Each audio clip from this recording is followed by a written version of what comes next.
When dreams of a luxurious life turn into a nightmare and love transforms into control, one woman decides to break free from the trap.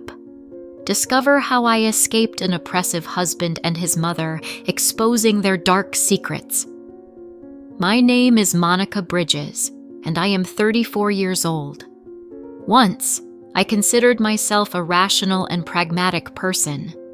I thought dreams of a luxurious life with an ocean view in San Diego were just dreams that would remain painted in my imagination. I wasn't one of those who got everything at once. But life is a strange thing, especially when you meet someone who promises to fulfill your deepest desires. I met Greg at our company's charity evening.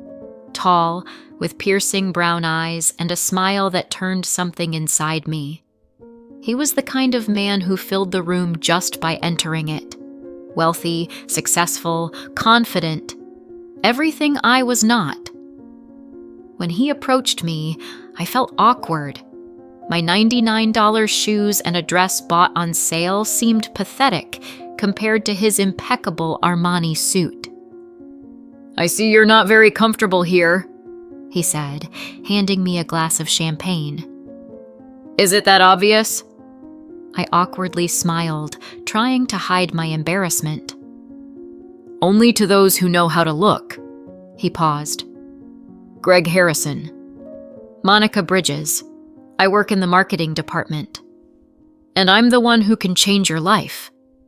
I laughed then, thinking it was another failed attempt at flirting. But Greg wasn't joking.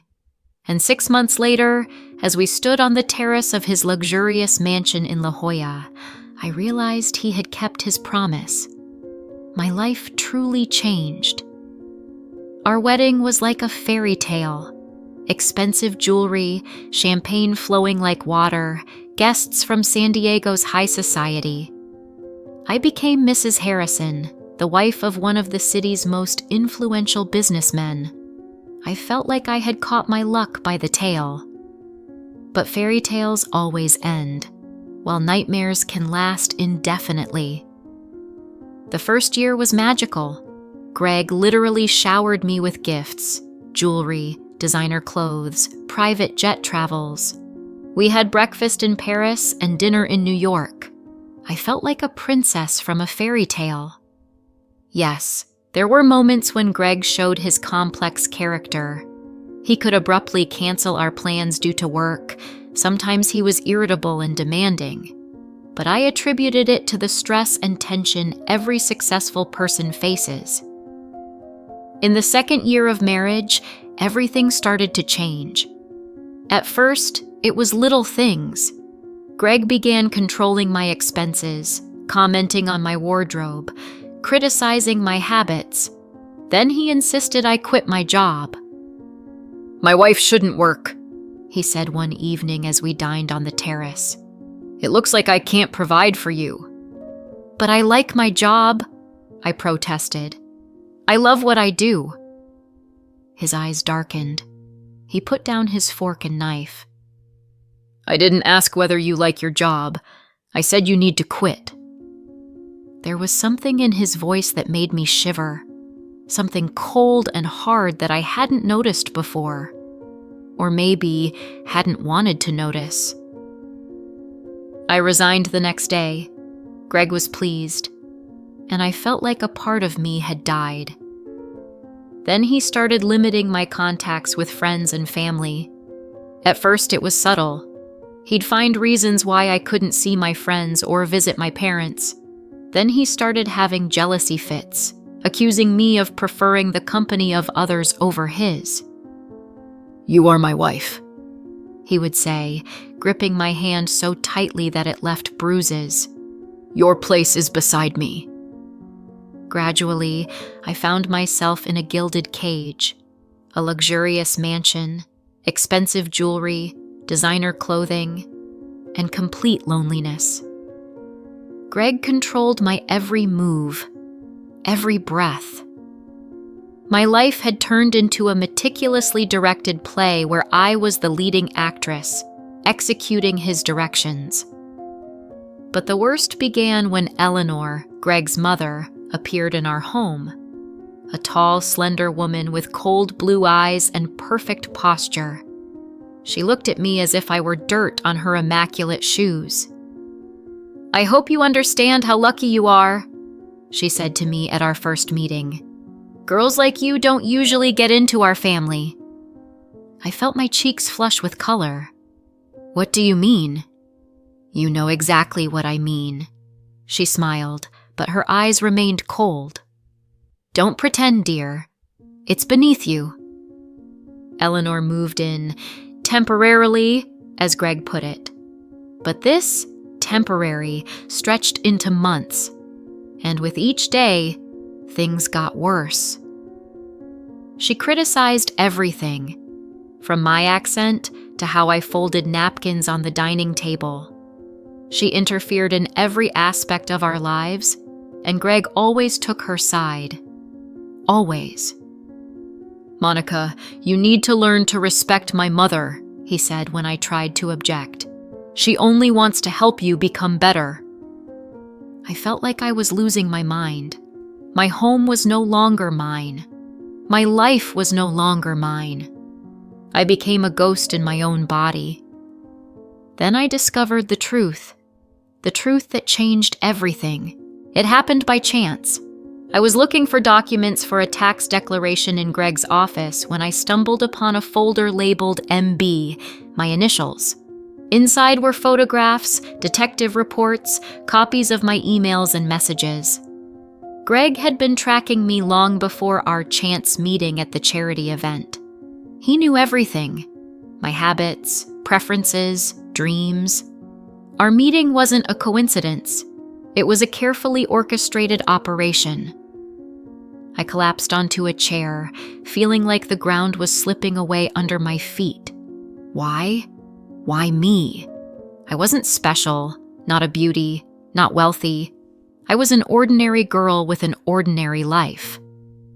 And then I noticed another folder. Project Air. Inside were medical reports. My medical reports, and reports on Greg. He was infertile, but he desperately wanted an heir to continue the Harrison dynasty. And I had a rare trait: hyperfertility. Doctors said I could conceive even in the most challenging conditions. Everything fell into place. Greg didn't love me. He chose me as a suitable incubator for his offspring. Everything else, the courtship, the wedding, the luxurious life, was just part of his plan.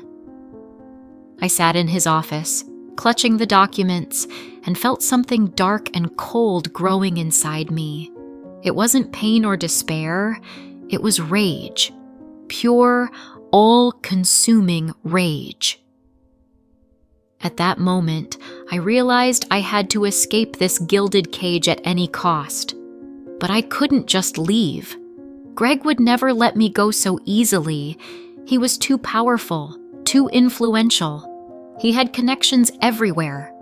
In the police, the courts, the government. If I tried to escape, he would find me and bring me back. Or worse. No, I needed a plan. A careful, calculated plan. And time to execute it. I started small. I stopped resisting Greg's and his mother's control. I became the perfect wife, obedient, accommodating, always ready to please. Greg was pleased with my transformation. He thought he had finally broken me, turned me into a compliant puppet. But behind the mask of submission lay a cold calculation. I began gathering information about his business, his partners, his secret deals. I installed hidden cameras and microphones in his office, copied files from his computer, eavesdropped on his phone calls. I learned that a significant portion of his wealth was built on money laundering and fraudulent schemes. I discovered the names of his accomplices and his enemies. I uncovered his darkest secrets. At the same time, I started building my own secret network of contacts. Anonymous email addresses, prepaid phones, encrypted messages. I re-established contact with some of my old friends, especially those who worked in the legal field or had connections in law enforcement. I was careful, very careful. Greg could not suspect anything. I also started saving money. Greg gave me a certain amount for personal expenses, mostly for cosmetics, spa treatments, and the like. I economized on everything, creating a small but stable stash of cash that I hid in a secret place known only to me. But most importantly, I learned how to manipulate Greg and his mother. I studied their weaknesses, their fears, their desires. I knew which buttons to press to get what I needed. I became a master of psychological games, an actress worthy of an Oscar. "Greg, dear," I said one evening, tenderly touching his shoulder, "I am so happy to be your wife. You've given me everything I could ever dream of." He smiled, pleased with my confession. "I'm glad that you finally understand this, Monica. But there's something I feel is missing." He frowned. "What is it?" he asked. "A child," I whispered, lowering my eyes. "Our child. Your heir." I saw his eyes light up. This was his dream, his obsession, a child who would carry on the Harrison dynasty. "Are you really ready?" he asked, trying to hide his excitement. "More than ready," I smiled. "I want to give you the most precious thing we could ever have. Our child." Greg looked triumphantly happy, and that was exactly what I had hoped for. He organized meetings with the best doctors and spent a tremendous amount of money on examinations. Everything was going according to his plan, or rather, the plan I allowed him to believe was his. But I had a different strategy. I wasn't going to become a mere vessel for Greg's heir. Instead, I used his obsession with the idea of having a child to buy myself extra time and freedom of movement. With medical consultations and preparation for pregnancy, I could leave the house and meet with people whom Greg thought were doctors and experts, while in reality, they were part of my secret network. One day, during another checkup, when Greg felt relaxed and confident, I met with James, a longtime friend who worked at the Federal Bureau of Investigation. He was someone I trusted. We had crossed paths on company projects before, and I knew he was an honorable man. "Monica, we don't have much time," he said, keeping a close watch on the entrance to the clinic. "Everything is ready, but you need to be careful. Harrison has very strong connections. He won't stop at anything to get you back." I nodded, understanding the risk I was taking. James handed me several documents, and that same evening found a way to discreetly get them out of Greg's house without raising suspicion. In the following weeks, I skillfully manipulated Greg, showing him just how supportive I was of his idea of an heir and the continuation of his lineage. In his eyes, I remained the devoted and caring wife, a role that had become much easier to maintain after I realized that his entire life was built on lies and control. Finally, the day arrived when my plan became a reality.